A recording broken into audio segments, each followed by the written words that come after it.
Bonsoir à tout le monde. Si vous êtes prêts, nous allons commencer.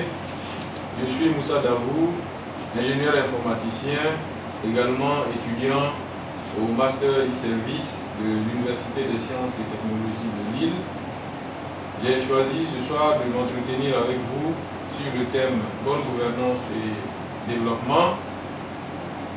Et sur cette question, il faut dire que dans les années 1980, la plupart des pays africains ont été confrontés à de grandes difficultés économiques, ce qui a conduit la Banque mondiale et le Fonds monétaire international à proposer comme alternative de sortie de crise des programmes d'ajustement structurel avec comme objectif de remettre ces pays sur la voie de la croissance et du développement économique, et avec également un objectif inavoué qui était celui de permettre à ces pays d'arriver à rembourser la dette extérieure contractée.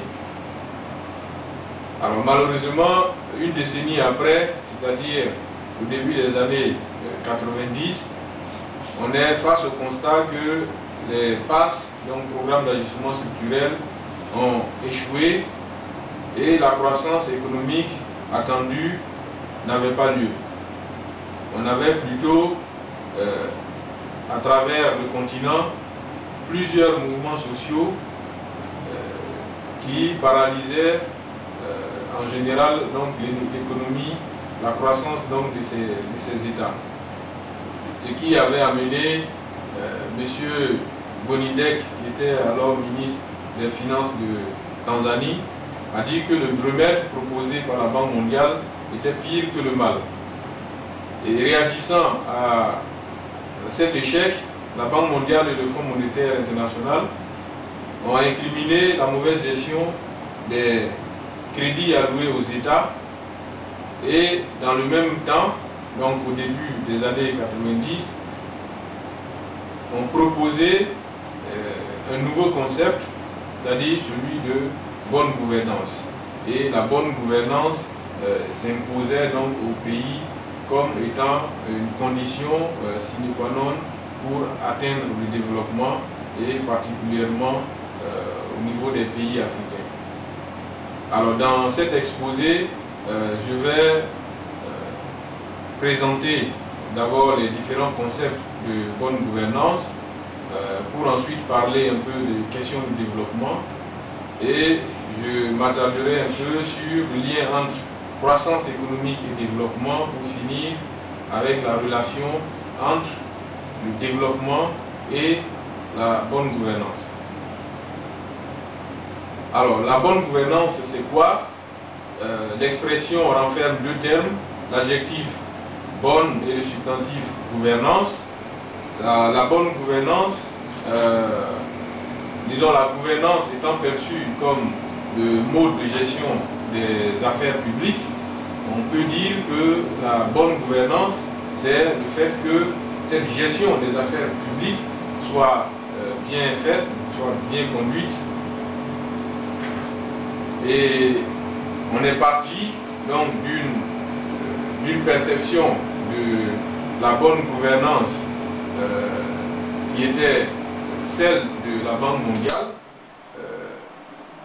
à une perception beaucoup plus élargie, c'est-à-dire une conception de la bonne gouvernance qui prenait en compte, en plus de celle de la Banque mondiale, d'autres visions. Alors, que prônait la Banque mondiale en ce qui concerne la bonne gouvernance? Pour cette institution, la bonne gouvernance était le fait d'une gestion économiquement saine, transparente et efficace des deniers publics. Et donc, l'ajustement qui était prôné par la Banque mondiale, c'était un ajustement économique. Et donc, la bonne gouvernance était la bonne gouvernance économique. Et cette vision de la bonne gouvernance a été taxée à un moment donné de technico-gestionnaire parce que ne prenant pas en compte suffisamment l'environnement sociopolitique dans lequel le processus de déroulement se menait. Et donc, une nouvelle idée soutenue par la plupart des autres bailleurs de fonds et par certains mouvements de revendication démocratique, donc soutenait l'idée que les questions économiques ne pouvaient être traitées indépendamment de l'environnement social, culturel et politique. Et donc une bonne gouvernance complète serait celle qui prenait en compte les ajustements économiques et qui y ajoutait les ajustements politiques. Donc une bonne gouvernance qui cette fois-ci était beaucoup plus démocratique. Alors maintenant, qu'est-ce que le développement? Que renferme donc la notion de développement? Selon la Banque mondiale, toujours, c'est la situation d'un pays où la croissance économique est plus rapide que la croissance démographique. Donc ce développement est évalué à travers le produit national brut, et on disait qu'un pays est développé lorsque le produit national brut est supérieur à 5 000 $. Alors, cela amène à se poser la question, est-ce que la croissance économique suffit à créer le développement?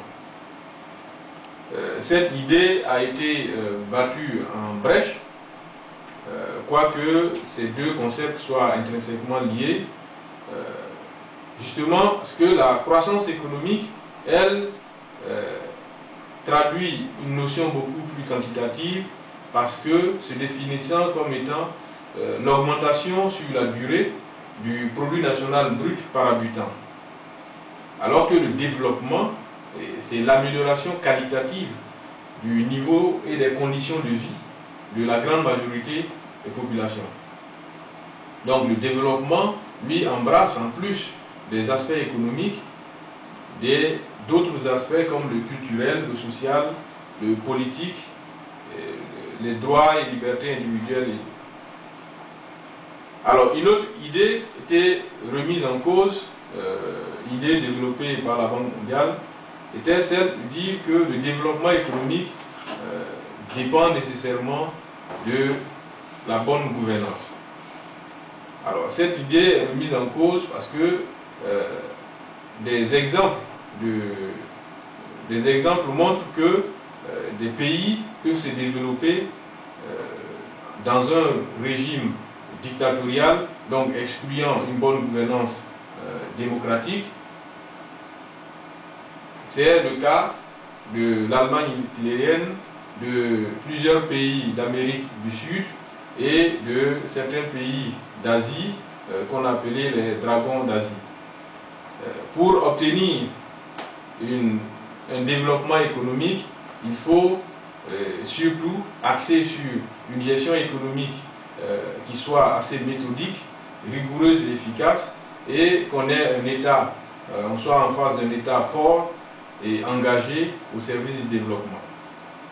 Donc, pour conclure, le développement, c'est-à-dire le développement qui prendrait en compte, en plus des aspects économiques, les autres aspects, donc celui-là qu'on va appeler développement durable et global et durable, il ne peut pas être atteint qu'en se penchant sur les simples questions économiques, mais ce type de développement, donc le développement global et durable, ne peut être réussi qu'en se penchant sur la bonne gouvernance, c'est-à-dire la bonne gouvernance au sens élargi du terme, celle qui prend en compte le politique en plus des aspects économiques, et donc qui se penche sur une gestion des affaires publiques basée sur la transparence, l'adhésion et la participation populaire, un environnement politico-juridique qui soit assez stimulant.